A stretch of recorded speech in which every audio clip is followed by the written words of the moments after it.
우리가 선한 일을 하다 보면 맞닥뜨리는 시험들이 있습니다. 오해가 생기기도 하고요, 관계가 껄끄러워지기도 합니다. 그래서 그래도 하나님 잘 믿고 예수님 잘 믿어보려고 열심히 믿는 분들이 섬기고 봉사하다가 시험을 그래서 만납니다. 넘어지기도 하고요, 때로는 교회를 옮겨야 되는 상황이 발생하기도 합니다. 시험에 들기도 합니다. 지난 시간에 예수님이 그런 일을 겪으셨습니다. 제자들과 가버나움에서 출발해서 이방 땅으로 예수님이 가셨죠. 배에서 내리자마자 마주친 광경은 정신없는 광인의 울부짖는 모습이었습니다. 어찌나 힘이 세든지 사람들이 쇠사슬로 그를 묶어 놓았지만 끊어버렸습니다. 군대 귀신에게 사로잡힌 자이니까 그럴 만도 하죠. 누구도 감당할 수 없고 가까이 하지 않으려고 하는 그 광인을 예수님께서 찾아오셨습니다. 여기서 우리가 알 수 있는 것은 예수님의 사랑은 찾아가시는 사랑이다. 예수님은 찾아오십니다. 나에게 오십니다. 그것이 예수님께서 우리에게 보여주신 사랑입니다. 오늘 저는 기대합니다. 예수님께서 오늘 우리에게 성령으로 말씀으로 찾아오실 줄 믿습니다. 광인을 붙들고 있는 군대 귀신은 예수님을 보자마자 즉각 알아차렸습니다. 하나님의 아들이여, 우리를 왜 괴롭게 하십니까? 그리고 돼지떼에게 들어가게 해달라고 간청하죠. 귀신들이 돼지떼에게로 들어가자 무슨 일이 일어났습니까? 돼지떼들이 바다로 뛰어들어가 몰사합니다. 이것은 귀신이 어떤 존재인지를 우리들에게 보여줍니다. 귀신은 사람을 이롭게 하지 않습니다. 결국 사망과 죽음으로 끝나는 것이 귀신의 운명이고 귀신에 붙잡힌 자들의 운명입니다. 그러나 여러분, 우리는 알고 있습니다. 예수님은 살려주십니다. 생명을 주십니다. 기회를 주십니다. 거듭나게 하십니다. 예수 이름으로 그런 일이 우리 교회 안에, 여러분의 가정에, 여러분의 인생에 일어날 줄 믿습니다. 귀신에게 붙잡힌 광인은 온전케 되었습니다. 그런데 여러분, 거라사 지방 사람들이 이 사건을 기뻐하지 않습니다. 오히려 돼지떼가 몰사한 것을 보고 두려워하며 예수님이 떠나시기를 요청합니다. 예수님 입장에서는 참으로 섭섭한 일이 아니겠습니까? 만일 우리가 그런 일을 당했다면 실망감이 밀려올 겁니다. 죽음을 각오하고 내가 여기까지 왔는데, 너희들이 나를 불러주지 않아도 내가 여기까지 왔는데, 해결할 수 없는 문제를 해결해 주었는데 이런 태도를 보인단 말인가, 섭섭함에 사로잡힐 것입니다. 그런데 예수님은 어떻게 하십니까? 개의치 않으십니다. 자기의 사역을 이어가십니다. 제자들을 챙겨서 다시 가버나움으로 돌아오십니다. 저는 이런 예수님의 모습에서 이런 교훈을 찾습니다. 내가 할 수 있는 일을 했으면 그걸로 된 것입니다. 하나님께서 사명을 주셔서 순종하면 그걸로 된 것이지, 사람들에게 칭찬 듣는 것까지 챙기고 기대하면 우리는 시험에 빠집니다. 제일 중요한 것은 하나님이 우리에게 맡기신 것인가, 하나님을 기쁘시게 한 것인가, 예수님의 모습이 드러나는 일인가, 여기에 우리의 초점이 있어야 하는 것입니다. 사람들의 반응은 이럴 수도 있고 저럴 수도 있습니다. 내가 어떻게 할 수 있는 부분이 아닙니다. 박수를 쳐주면 좋은 일이지만 그렇지 않다고 해서 어쩔 수 없는 것입니다. 너무 우리가 거기에 몰입하지 말아야 합니다. 사명이 먼저입니다. 예수님은 두 광인이 나음을 입은 것에 집중하셨고 그것에 만족하고 돌아가십니다. 혹시 예수님처럼 사람들이 보여준 반응에 너무 민감하고 또 그들이 너무 나에게 무례해서 상처 입으셨다면 하나님의 위로가 여러분에게 있기를 바랍니다.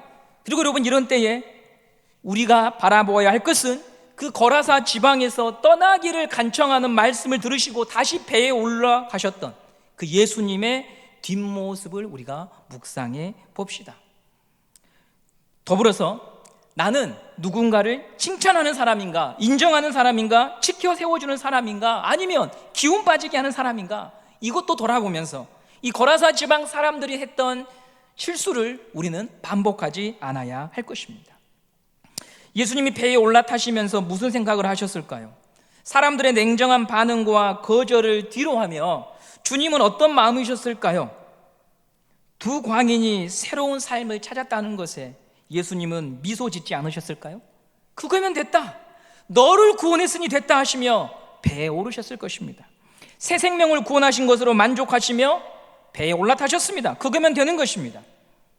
지난주에 한 성도님이 사업상 자신이 믿고 지지해 준 분과의 갈등으로 인해서 힘들어 하신 분이 계셨습니다. 본인은 진심으로 돕고 살피고 귀찮은 일이지만, 내가 거기까지 하지 않아도 되지만 도움을 주었는데 돌아온 반응이 굉장히 서운한 거였습니다. 그래서 속상해 하셨어요. 그런데 오늘 통화를 다시 해봤는데 그분께서 미안하다 이렇게 사과하셨다는 이야기를 제가 들었습니다. 내 의도와 다르게 일이 펼쳐질 때 모든 것을 바로 그때 다 수습하려고 급하게 마음을 급하게 쓸 필요가 없습니다. 시간이 필요합니다. 그리고 선한 의도였고 하나님 보시기에 그것이 옳은 것이면 하나님이 때가 되매 정리해 주실 것입니다. 그러므로 여러분, 사명을 중단하지 말고 하나님께 맡기면서 가셔야 됩니다. 예수님이 우리에게 그 본을 보여주십니다. 중단하지 마십시오. 왜냐하면 내 믿음과 신앙이 자라지 못합니다. 그러면 때로는 우리는 두꺼운 것도 뚫고 나가야 합니다. 예수님이 말씀하신 그 좁은 길을 걸어가야 합니다. 그분을 따라가야 합니다. 그러므로 여러분, 멈춰 계시지 마시고 넘어져 계시지 마시고 주의 이름을 부르며 여러분이 가야 할 곳으로 갈 수 있는 믿음이 있기를 바랍니다. 예수님은 다시 배에 오르시고 본 동네로 돌아오십니다. 우리 마태복음 9장 1절 말씀을 함께 보도록 하겠습니다. 마태복음 9장 1절입니다. 시작. 예수께서 배에 오르사 건너가 본 동네에 이르시니, 이 본 동네는 가버나움입니다. 앞서 세 가지 기적을 행했던 장소지요.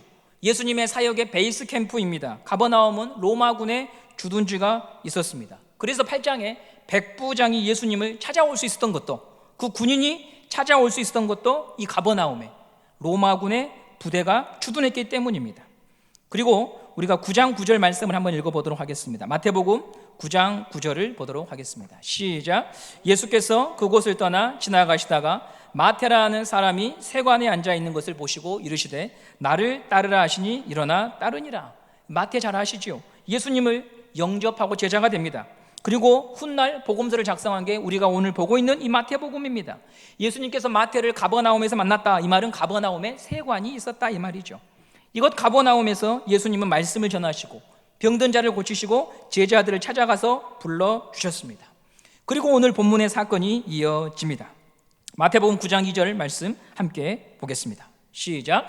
침상에 누운 중풍병자를 사람들이 데리고 오거늘 예수께서 그들의 믿음을 보시고 중풍병자에게 이르시되 작은 자야 안심하라 내 죄 사함을 받았느니라. 아멘. 중풍병자가 등장합니다. 중풍은 사지가 마비되어 몸을 쓸 수 없는 병이죠. 혈관이 막혀서 뇌세포가 죽어 신체의 기능이 죽어버린 것입니다. 흔히 뇌경색, 뇌졸중이라고 말하죠. 우리가 성경을 읽을 때 한 가지 생각해야 될 부분이 있는데요, 이 성경에 쓰여질 당시에 이 병이 어떤 의미가 있는가, 그것이 참 중요합니다. 오늘의 눈으로 성경을 보기 이전에 예수님 당시에 중풍병이라고 하는 것은 사람들에게 어떻게 알려져 있었는가? 유대인들의 문헌을 보면 중풍병을 이렇게 소개합니다. 사지가 마비되고 몸을 쓰지 못하는 저 엄청난 병, 저 병은 죄로 인하여 하나님께서 심판하신 것이다. 이게 그 당시 사람들의 인식이었습니다. 나병 환자와 비슷한 것입니다. 몸이 불편한 것도 억울한데 가슴이 사무치는 일인데 사람들의 눈빛조차, 나를 바라보는 눈빛조차 좋지 않은 것입니다. 너는 하나님에게 심판을 받는 죄인이야. 그게 바로 중풍병자들의 처지였습니다. 그런데 이런 자를 사람들이 예수님께로 데리고 옵니다. 멀리하고 깊이 해야 될 사람인데 어떤 사람들이 이 중풍병자를 침상에 눕혀서 데리고 옵니다.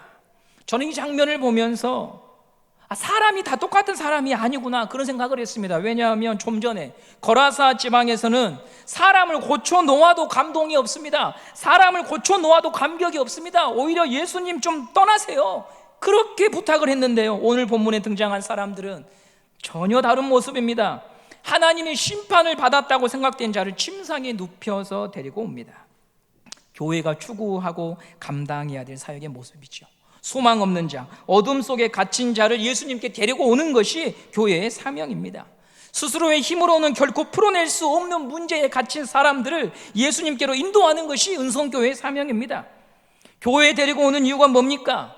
목회자에게 능력이 있어서 아니죠. 구역장에게 능력이 있어서 아닙니다. 예수님께서 고치시니까, 예수님의 이름으로 나음을 입고 예수님의 이름으로 일으켜지는 은혜가 있기 때문에 우리는 예수님께로 데리고 오는 것입니다. 마가복음에 동일한 사건이 기록되어 있는데요, 마태복음보다 좀 더 세밀하게 기록이 되어 있습니다.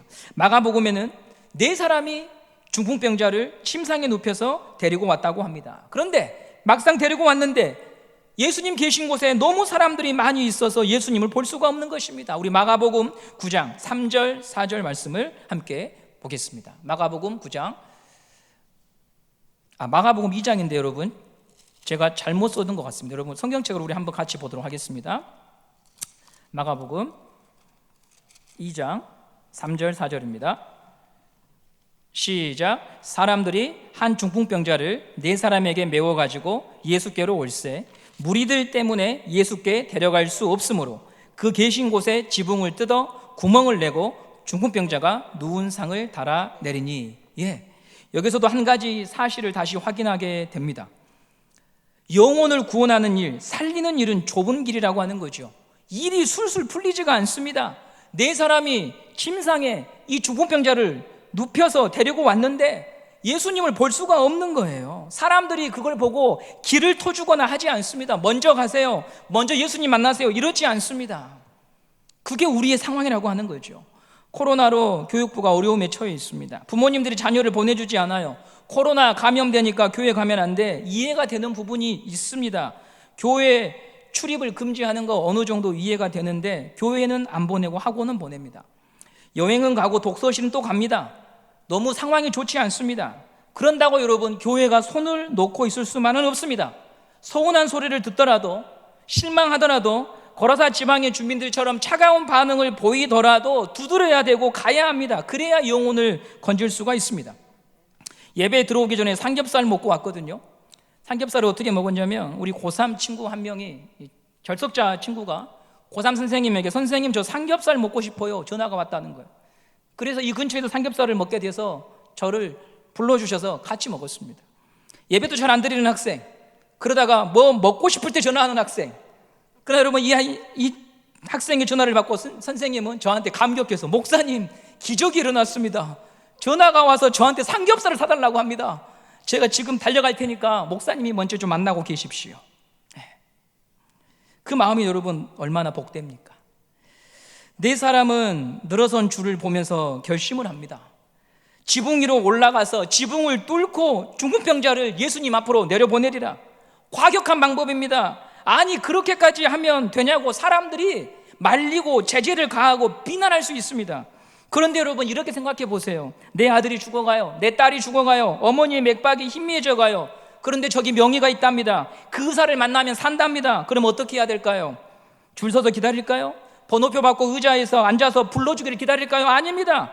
우리 애 좀 살려달라고 밀치고 앞으로 나아가야지요. 우리 아버지 좀 살려달라고 소리치며 의사를 만날 수 있는 방법을 찾아야지요. 이런 간절함의 결과로 한 영혼이 예수님께 인도되는 것입니다. 이런 마음을 가진 사람들의 교회에 하나님이 영혼을 붙여주시는 것입니다. 전화해도 시큰둥하고 귀찮다는 듯이 반응하는 학생들, 성도들, 그들을 우리가 다시 사랑하고 다시 붙잡고 다시 전화하고 카톡을 보내고 내 주머니를 열어서 선물이라도 하나 사서 찾아갈 때 거기에 생명의 역사가 있는 것입니다. 이런 이유로 저런 이유로 계속 물러서면 답이 없습니다. 피어있는 한 송이 꽃도 다 죽습니다. 방법을 찾기 위해 고민하고 주님 앞에 나아가야 하는 것입니다. 천장을 뚫어서 중풍병자를 예수님께 데리고 갔던 내 친구를 예수님이 보시고 이렇게 말씀하십니다. 마태복음 9장 2절을 말씀 보도록 하겠습니다. 마태복음 9장 2절입니다. 시작. 침상에 누운 중풍병자를 사람들이 데리고 오거늘 예수께서 그들의 믿음을 보시고 중풍병자에게 이르시되 작은 자야 안심하라 내 죄 사함을 받았느니라. 아멘. 예수님이 무엇을 보셨다고 합니까? 믿음을 보셨답니다. 여러분 믿음은 보이지 않는 겁니다. 얼굴은 보이고 무엇을 입었나 옷차림은 보이지만 믿음은 보이지 않는 것입니다. 그런데 예수님은 그들의 믿음을 보았답니다. 이게 무슨 의미일까요? 믿음은 볼 수 없는 것이지만 또한 보이는 것이거든요. 믿음은 행함을 통해 나타나는 부분이 있거든요. 그들이 천장에 올라가는 수고로움과 남의 집을 파손하는 이런 과격한 시도를 했던 이유는 예수를 향한 믿음이 있었기 때문입니다. 그것이 바로 보이는 믿음입니다. 믿음이란 예수님을 신뢰하는 것입니다. 예수님을 의지하는 것입니다. 그것이 믿음입니다. 나는 할 수 있다, 이것이 믿음이 아닙니다. 언젠가는 좋은 날이 오겠지, 이게 믿음이 아닙니다. 성경이 말하는 믿음은 예수님을 믿는 것입니다. 예수님은 나에게 좋은 것을 주신다, 예수님은 구원자시다, 예수님은 나를 일으켜 주신다, 구원하신다, 이게 성경의 믿음입니다. 그들은 믿었습니다. 그래서 행했습니다. 그것을 예수님이 보신 것입니다. 우리는 믿습니다. 교회의 머리 되신 분이 예수님임을 믿습니다. 예수님께서 교회를 세워가실 줄 믿습니다. 움직일 수 없는 중풍병자처럼 교회의 한 부분이 마비가 되어 있고 죽어 있고 제 기능을 못하지만, 그러나 예수님께서 그것을 만지시며 예수님의 뜻이 그것이면 일으켜 세워줄 줄 믿습니다. 성도의 교제가 멈춰져 있고 예배의 자리에서 떠나가 있는 것을 우리 주님께서 일으켜 주실 줄 믿습니다. 성가대도 부활했으면 좋겠습니다. 노래하는 소리들이 울려 퍼졌으면 좋겠습니다. 이번 주 부활주일에 성도님들이 근래에 가장 많은 참석을 했습니다. 성도들의 뒷모습을 보면서 이런 생각을 했습니다. 아, 계란받기 위해서 오셨구나. 그게 아닙니다, 여러분. 무엇이 느껴지느냐? 우리 성도들이 회복을 갈망하는구나, 부활을 바라고 있구나. 그래서 예배 자리에 온 것입니다. 계란받기 위해서 주한이 태양처럼 온 게 아닙니다. 무엇인가 내 삶에 쓰러져 있고 넘어져 있고 끊겨버린 거, 정말 교회 가서 회복되고 싶다, 주님이 일으켜 주셨으면 좋겠다, 다시 일어서고 싶다, 옛적같이 되고 싶다, 그 믿음 때문에 부활주일날 나온 것 아니겠습니까? 믿음은 행동합니다. 다짐한 것을 실행합니다. 고민한 것을 실천합니다. 그럴 때 일이 일어나는 것입니다. 주님이 그 믿음에 반응하시는 것입니다. 누가 우리를 일으켜 세워줄 수 있습니까? 예수님밖에 없습니다. 예수님만이 우리를 무덤에서 꺼낼 수 있습니다. 예수님만이 우리를 일으켜 세워주실 수 있습니다. 믿음은 보이지 않지만 믿음은 보입니다. 믿음은 나타납니다. 믿으면 그가 손과 발로 행합니다. 믿음이 있으니 중풍병 환자의 내 친구, 이 친구들이 방법을 찾았던 것이었습니다. 구역을 살릴 방법, 내 가족의 믿음을 살릴 방법, 내가 전도한 영혼을 다시 예수님께로 인도할 방법, 식어버린 믿음을 회복할 방법을 찾고 두드리게 되어 있습니다. 안 되는 이유에 매여있지 않고 길을 찾고 손해를 감수하고서라도 움직이게 되어 있습니다. 예수를 믿으며 탁상 공론에 그치지 않고 두드리고 찾고 하나님 앞에 간구하는 것입니다. 그리고 주님은 그 믿음을 보시고 그에게 역사하는 것입니다. 저는 여러분들이 그런 믿음의 경험들을 하시기를 간절히 소망합니다. 우리 다시 마태복음 9장 2절 말씀을 읽어보도록 하겠습니다. 9장 2절입니다. 시작.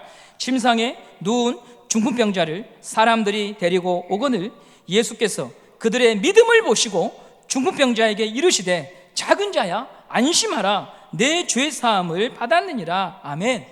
예수님은 중풍병자에게 선언하십니다. 작은 자야 안심하라, 내 죄 사함을 받았다. 작은 자야, 이 말은 아들아, 아이야, 그런 표현입니다. 예수님은 지금까지 냉대와 멸시 속에서 낮은 자존감과 서러움 속에서 살아온 이 중풍병자를 따뜻하게 불러주십니다. 예수님은 나의 편이 되어 주신다는 것입니다.